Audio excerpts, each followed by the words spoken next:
Lionel Messi തന്റെ കരിയറിലെ 900 goal നേടി. തന്റെ എതിരാളിയായ ക്രിസ്ത്യാനോ റൊണാൾഡോയ്ക്കൊപ്പം 2 പേരടങ്ങുന്ന ഒരു എലൈറ്റ് ക്ലബ്ബിൽ ഈ നാഴികക്കല്ല് പിന്നിട്ടു. കൺകാക്കാഫ് ചാമ്പ്യൻസ് കപ്പ് മത്സരത്തിൽ നാഷ്വില്ലെ എസ്സിക്കെതിരെ ഇന്റർ മിയാമിക്കു വേണ്ടി 1-1 വരെ സമനിലയിൽ അർജന്റീനിയൻ താരം വല കുലുക്കി.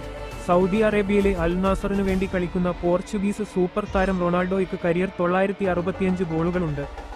2024 സെപ്റ്റംബറിൽ റൊണാൾഡോ 900 ഗോളുകൾ നേടാൻ 1236 മത്സരങ്ങൾ വേണ്ടിവന്നപ്പോൾ മെസ്സിക്ക് ഏകദേശം 100 മത്സരങ്ങൾ കുറവ് 1142 വേണ്ടിവന്നു.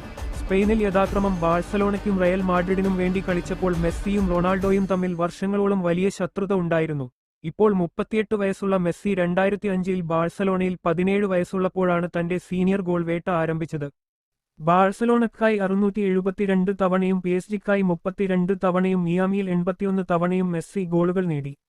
അർജന്റീനയ്ക്കായി 115 തവണയും അദ്ദേഹം വല കുലുക്കിയിട്ടുണ്ട്. നിങ്ങളുടെ അഭിപ്രായം കമന്റ് ചെയ്യുക. വീഡിയോ ഇഷ്ടപ്പെട്ടാൽ സബ്സ്ക്രൈബ് ചെയ്യുക.